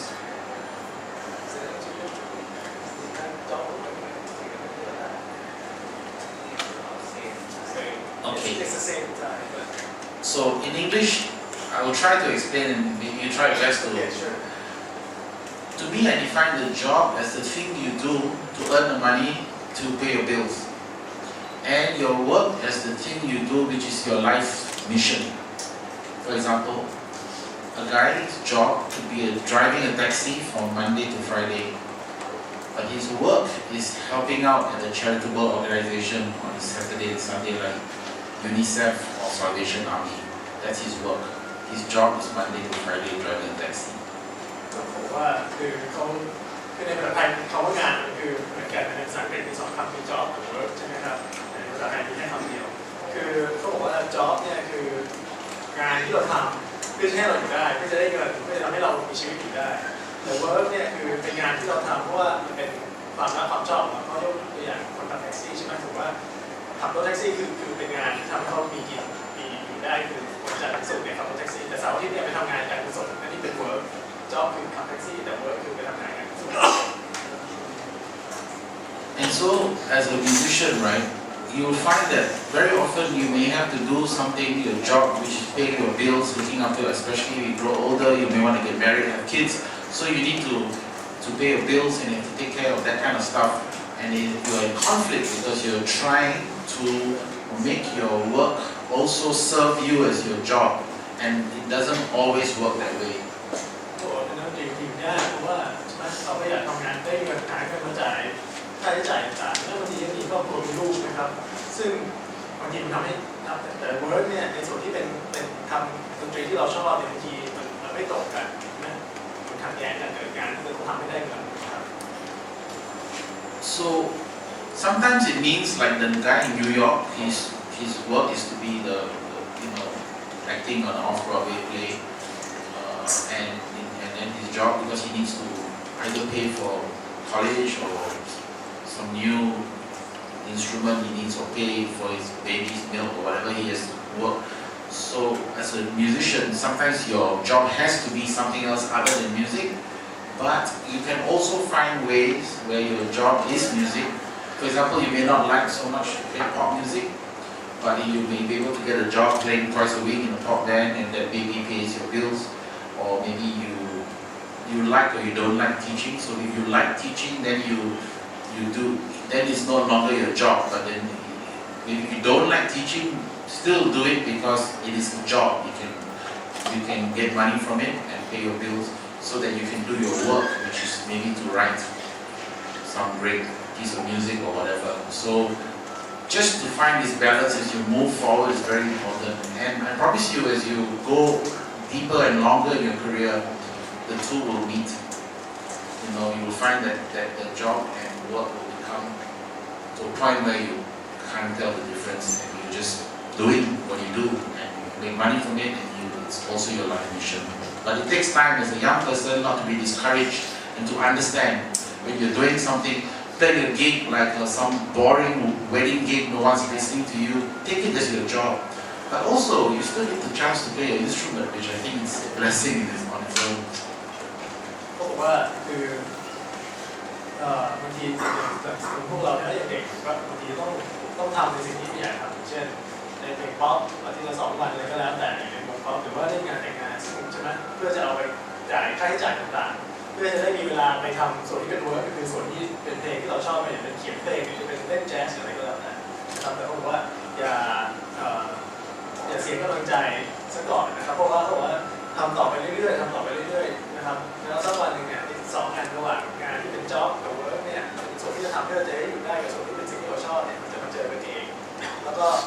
ทำไปโดยไม่รู้ตัวแล้วก็เราก็หยิบได้นะครับ So I mean that's another thing I wanted to encourage you is because I've noticed in Thailand there are many musicians who are of regional standard that can go anywhere in the region, and there are actually musicians who are of international standard who can also go and find a life and a career or be involved in the scenes of other countries. But what stops that connection and internationalization of many musicians in Asia and also particularly in Thailand is not understanding the importance of speaking English, a common language that can connect you with the world. ผมบอกทุกสิ่งทุกคนหลายรอบแล้วนะครับเขาบอกว่าเขาซึ่งเล่นมาหลายที่มากนะครับหลายประเทศมากเขาบอกว่านักดนตรีไทยเนี่ยมีความสามารถในระดับสากลนะครับสามารถที่จะไปเล่นที่ไหนก็ได้แล้วก็สามารถจะไปเล่นที่ประเทศอื่นก็ได้แต่ว่านักดนตรีไทยเนี่ยขาดอยู่อย่างเดียวคือพูดภาษาอังกฤษไม่ได้ไม่เข้าใจภาษาอังกฤษอย่างเดียวเลยนะครับซึ่งพูดหลายครั้งแล้วแต่ปีละ There are many musicians already now who have started, I know, like Hong and many other musicians like yourself and all that are now already going to play around the region on a regular basis. And the reason is because the common ground is the Malay guy, Malaysian guy, he speaks Malay, but he also can speak English. And some of the great Thai musicians, they speak Thai, but they can also speak good English or whatever Chinese musician. So everyone can meet. Even the French, they hate to speak English because they are very proud of their own language. But even they have recognized that if they don't learn to speak the international language of English, then they will not be able to keep up with the rest of the world. So I don't want to belabor this point, but I do want to say and encourage you, that even though it may be difficult to follow some of the Thai musicians who have already internationalize themselves by being able to not only be great musicians, but also great communicators in English and travel around the world and connect with musicians all over the world. อยากจะชี้ให้ความสำคัญแล้วก็สนับสนุนให้เรานะครับพูดภาษาอังกฤษให้ได้ถึงแม้ว่าจะยากนะครับแล้วก็เอาอย่างที่ผมบอกว่าอาจารย์ท่านอื่นที่เล่นไม่ใช่เฉพาะแต่ในคนไทยนะออกไปเล่นต่างประเทศแล้วนะครับเพื่อพวกเราทำให้ได้นะครับเขายกตัวอย่างของฝรั่งเศสซึ่งคนฝรั่งเศสปกติไม่ชอบภาษาอังกฤษเพราะว่าใช่ไหมภูมิใจในภาษาตัวเองแล้วก็จะเป็นภาษาแต่ท้ายแล้วเขาก็เข้าใจว่าถ้าไม่พูดภาษาอื่นก็ไม่สามารถจะไปเชื่อมโยงกับคนอื่นทั่วโลกได้ก็ต้องพูดอย่างนี้ Okay, so after this, I think we can have some question and answer, but maybe give me 2-3 minutes break. Okay. ขอเข้างานกันนะครับแล้วเดี๋ยวกลับมาถามตอบคำถามนะครับใครมีคำถามอะไรเตรียมนะครับนะครับใครมีคำถามนะครับอยากให้ดูเงียบใครมีคำถามนะครับ So please feel free to ask me any kind of question you want about any topic. ถ้าไม่มีคำถามอะไรกัน well my question okay can ask first like in these very competitive in school world like you can't only be a good musician you have to be able to make skill it's very competitive what's your suggestion as far as musicians to be able to make it in this what do they need to do to be able to make a living as musicians? Right. Well, firstly, we don't really live in an age anymore where you can be as great as Bill Evans, right? And completely socially disconnected. I mean, back then, you could. And so, it's very important to try your best to connect with people. Try to be open-hearted. You don't have to be. If you don't always tell jokes and all that, you don't have to be contrite. But you try to be open with people, listen to them, and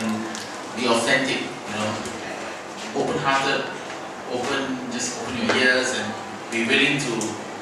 and learn, some social skills. Like, I mean, very often we're working for hotels and stuff like that, and club owners, and they're people, so sometimes musicians, we tend to be a little bit aloof, and it's okay to be aloof, but we also, besides being musicians, we are people first, so we need to learn how to just be people. ถามว่าปัจจุบันในการแข่งขันในโลกดนตรีสูงมากคือไม่ใช่ว่าเล่นเก่งเดียวจะอยู่ได้ผมถามว่ามีคำแนะนำอะไรไหมที่ผมว่าคือเราไม่ได้มีชีวิตอยู่ในยุคของบิลแมนที่แบบเก่งแล้วก็ไปอยู่ในท่าก็ได้อะไรเงี้ยฉะนั้นไม่ต้องไปอยู่ที่อื่นก็ได้ไม่ใช่แล้วผมว่าเดี๋ยวนี้เนี่ยการที่จะอยู่ได้เนี่ยคือต้องเปิดใจนะครับคือนักดนตรีส่วนมากจะใช่ไหมคือฉันเป็นอย่างเงี้ยฉันไม่สนใจใครว่าคนอื่นจะว่าไงฉันเล่นแบบนี้คือต้องเปิดใจเพราะว่าเราก็เป็นคนเหมือนกันนะคือไม่ใช่นักดนตรีอย่างเดียวนะครับคือหลายครั้งคือนักดนตรีก็เล่นอยู่ในโรงแรมก็ใช่ไหมก็ต้องมีปฏิสัมพันธ์กับผู้จัดการโรงแรมต้องมีปฏิสัมพันธ์กับคนนี้เพราะฉะนั้นต้องเปิดใจว่าที่จะรับก็ไม่ใช่ว่าฉันเป็นนักดนตรีแล้วฉันดีไม่สนใจใครไม่ได้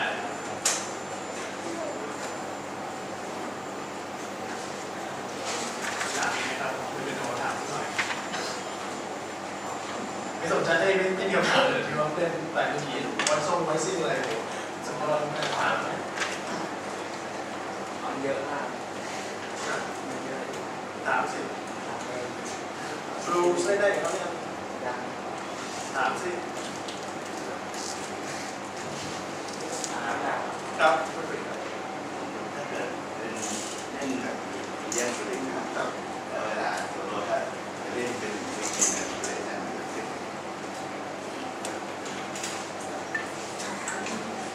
มา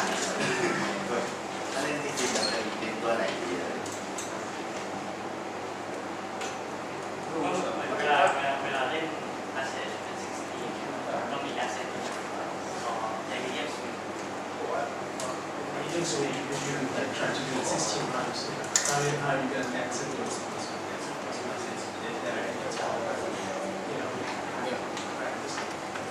Well, that question also, before I answer that particular question, I think it's very important to, when playing medium swing tunes, it's really a very dangerous tempo point because it's easy to drag, it's easy to rush. And the way to learn how to not rush and also to do what I said earlier about playing the space in between the notes. There's a great drum video that I'm sure that your drum teachers, lecturers will know about. The Peter Erskine Time Awareness. I've watched that like 5 times even though I'm not a drummer. Because there's one part where he's talking about the tempo, and the tempo is like 1, 2, 3, 4, 1. He says to imagine the subdivision, so 1, 2, 3, 4, da, da, da, da, da, da, da, and always to have that in your mind. Besides to also have secondarily the feeling of da, da, da, da, da, da, da, and then that will really enhance your phrasing on the drums. But when I applied it to playing the piano, I found that I could really swing harder. And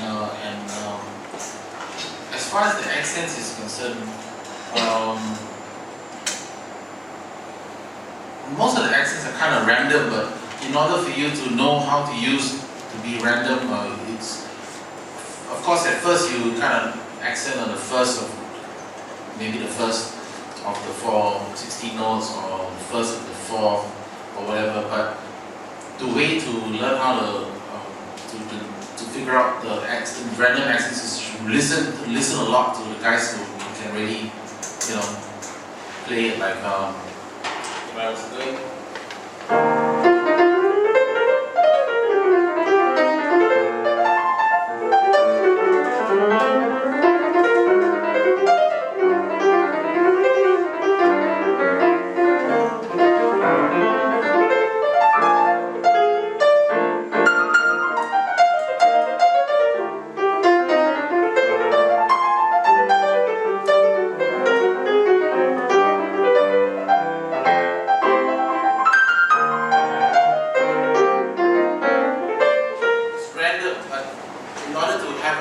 feeling for it, you need to really listen to the masters, and that's how I learned. I never really scientifically did it, other than just a lot of learning is not just direct, but from what I call osmosis, where you just kind of just immerse yourself so much in hearing the good stuff that it becomes part of your playing. บอกว่าคือก่อนเลยนะที่บอกมีเรื่องสวิงจะเป็นโค้ดที่อันตรายเพราะว่าถ้าใช่ไหมบางทีเนี่ยจะช้าลงหรือไม่ก็เร่งนะครับบอกว่าแล้วก็16เนี่ยที่เราทำเป็นปกติแล้วเนี่ยมันเขาแนะนำวิดีโอของปีเตอร์สกินจะเป็นก่อนนะครับอันนึงก็คือชื่อ Time Awareness นะครับเพราะว่ามีช่วงหนึ่งที่ในวิดีโอที่บอกว่าคือมีไม่ใช่แค่มี subdivision อยู่ตรงกลางด้วยต้องพยายามรู้สึกถึง subdivision ที่อยู่ตรงกลางระหว่างจังหวะระหว่างบีทด้วยนะครับบอกว่าพอต่อถึงเรื่องของ accent ที่เป็น16เนี่ยพวกจริงไม่มีสูตรตายตัวว่ามันจะควรจะต้อง accent ตรงไหนแต่ว่าการที่เราจะรู้สึกได้ว่ามันควรจะ accent ตรงไหนเนี่ยก็คือเราต้องฟังเยอะๆฟังคนที่เล่นแบบนี้เยอะแล้วเราก็จะเริ่มรู้สึกได้ว่าswing feel มันอยู่ตรงไหนแล้วมันควรจะ accent ตรงตัวไหนKenny Bear is a great dancer playing 16 Yeah. Kenny Bear นะครับlines 16โน้ตครับไหนครับโป้ง เราอย่างที่เขาบอกว่าเล่นสเปซนะครับคือแบบเราจะเริ่มจากอะไรยังไง He's asking about space. He's been talking about using space earlier. Do you have any explications as far as how to get started or any exercises? Actually, it's very important as you're playing to have a fully engaged observing yourself. Very often when you're playing even a video game, let's say you're playing a video game that's a F-16 fighter pilot, right? You have one view, which is the cockpit view inside the cockpit. And to be able to have another view where you have a side view, observing yourself flying the plane in a video game, or a squadron view, or whatever it is. Now, that's not a very scientific way of explaining it, but actually the psychologist Jung talked about this as being the observer ego, where you step out yourself and you start to be able to really listen that when you're playing is not so close to your face, that you are observing yourself, that you're there in the piano, but you're also listening whether you're creating nice music or not. I mean, not too critical, you have to be careful that your observer ego is a very loving presence of your psyche, that it's objective, but it doesn't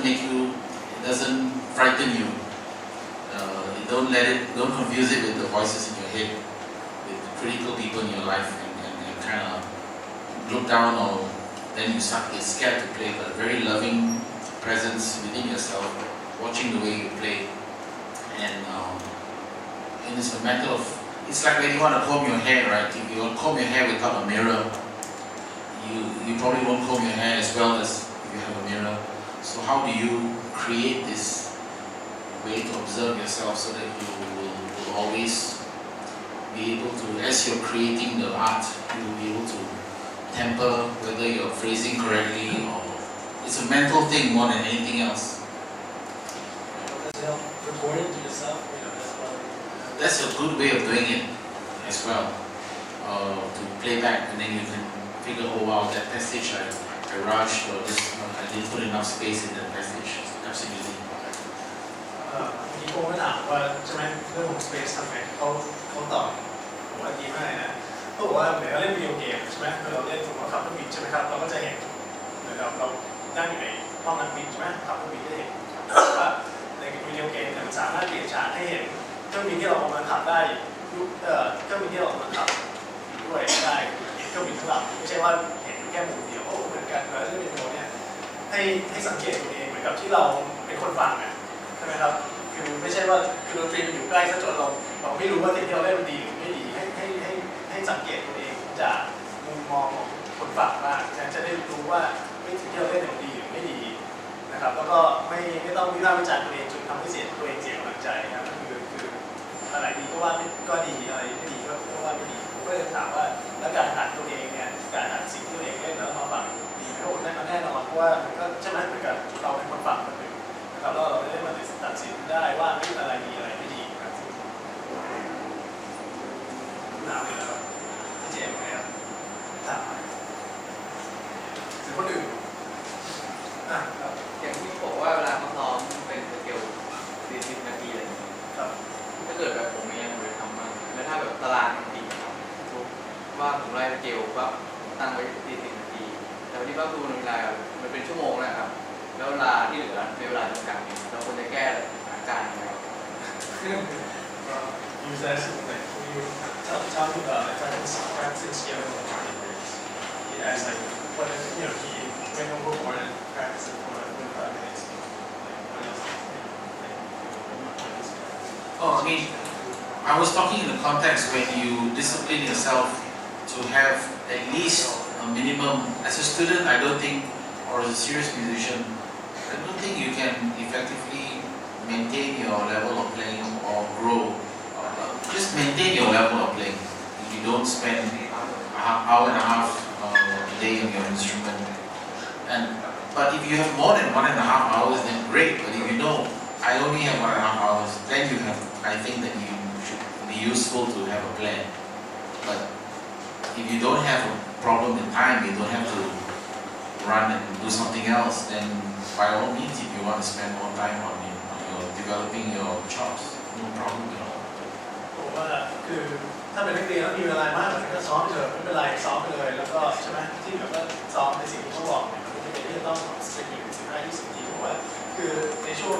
ต้นของการเล่นเครื่องดนตรีเนี่ยมันเป็นไม่ได้อยู่แล้วที่จะซ้อมอะไรแค่ชั่วโมงครึ่งซ้อมไปเลยครึ่งวันเลยว่าไปนะแต่ว่าพอโตขึ้นเนี่ยเวลามันน้อยลงใช่ไหมครับเขาบอกว่ามันก็เป็นสิ่งสำคัญที่จะต้องมีแผนในการซ้อมที่ดีนะครับมีวินัยการซ้อมที่ดีมีแผนการซ้อมที่ดี Because if you let's say you only have 90 minutes a day for 2 or 3 weeks, right? And you only practice your scales, then your chops will be happening, but you won't be playing anything constructive, or you won't be playing anything beautiful. You won't be learning any new tunes. You won't be. So that's why you need to discipline yourself to have a plan. If you know you have a limited amount of time over a period of time. ผมว่าคือถ้าผมมีเวลาจำกัดแล้วซ้อมแต่สเกลอย่างเดียวนี่ก็โอ้โหใช่ไหมชอบได้แต่ว่าเราไม่ได้ซ้อมอะไรที่มันเพราะไม่ได้หาเพลงใหม่ไม่ได้ซ้อมอะไรที่มันจะทำให้เราเก่งขึ้นนะคือเล่นได้แค่สเกลหรือว่าเทคนิคที่เราซ้อมเนี่ยต้องมีอะไรที่การซ้อม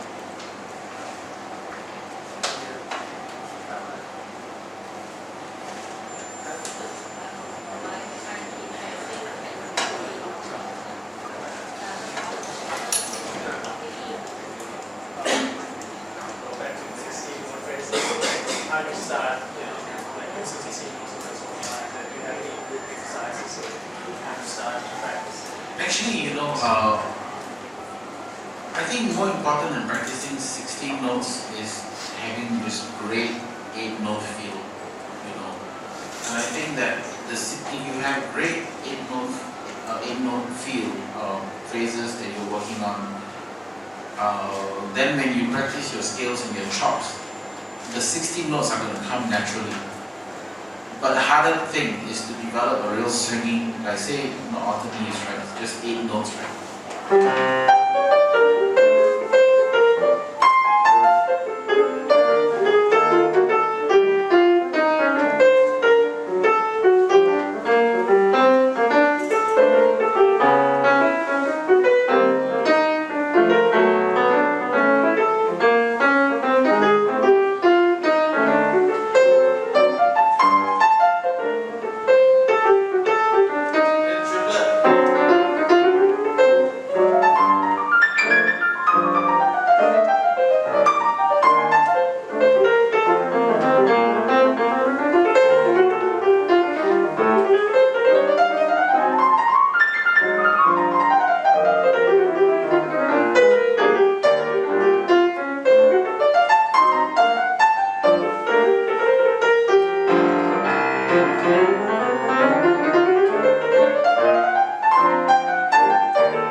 And triplets, right?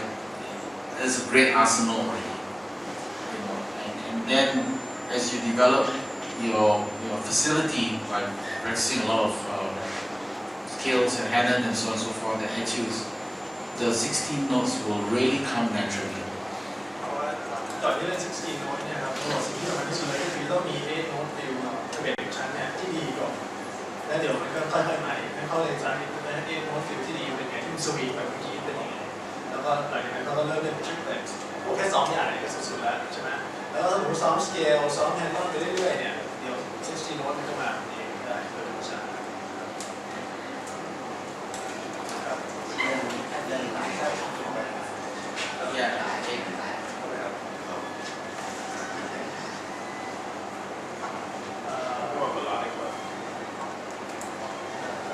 แต่ถ้าhow do you construct your melodic concepts?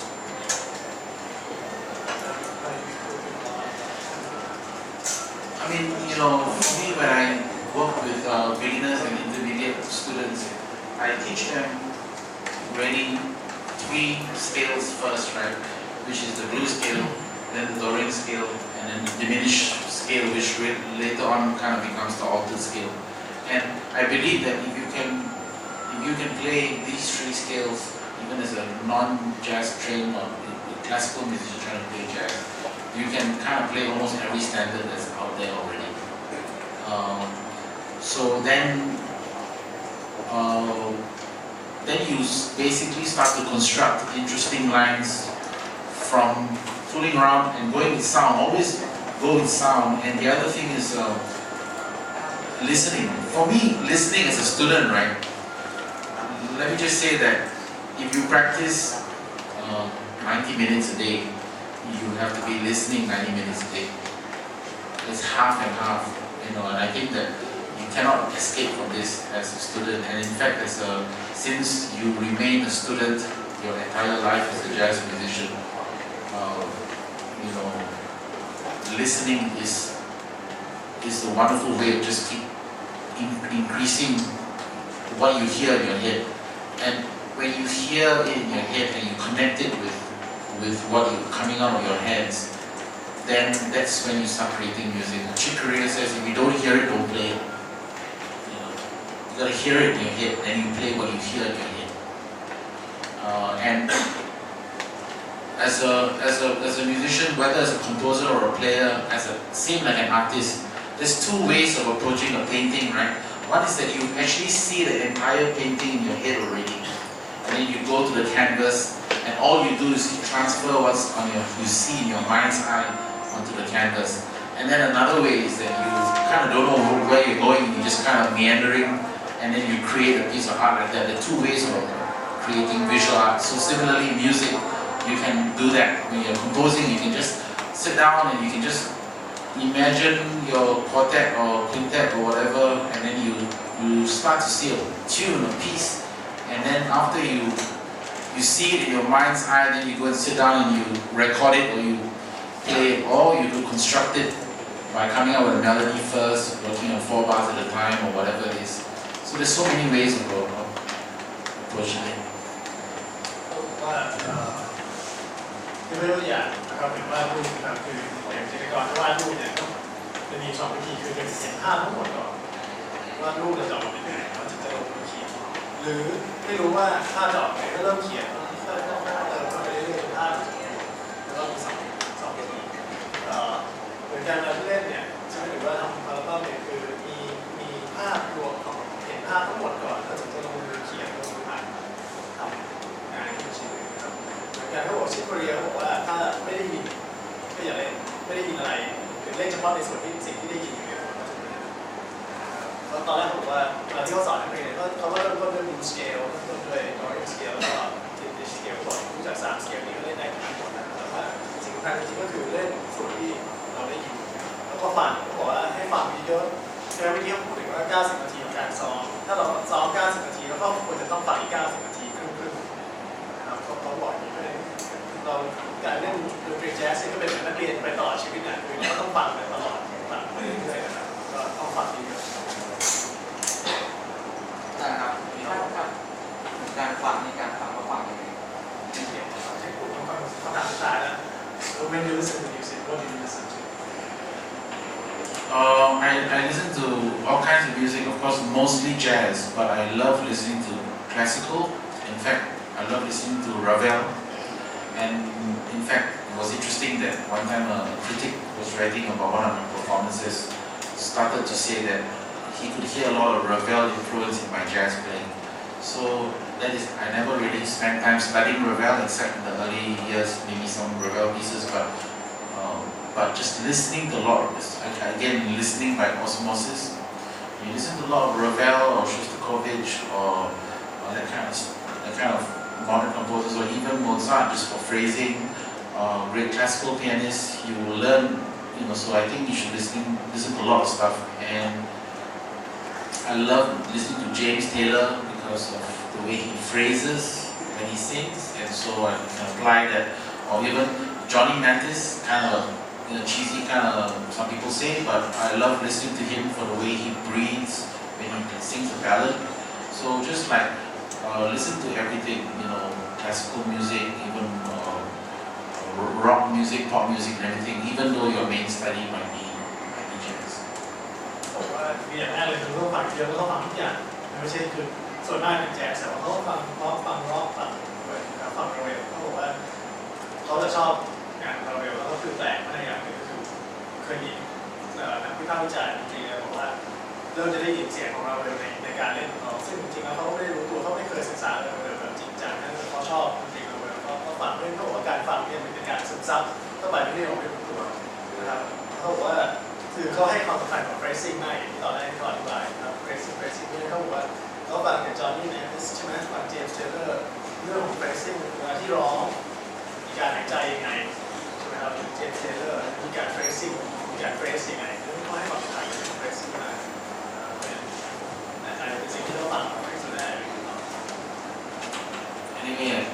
I think we've more or less come to the end of our time, but I want to say thank you very much for paying attention, and I hope that what I said has been useful to you. Thank you.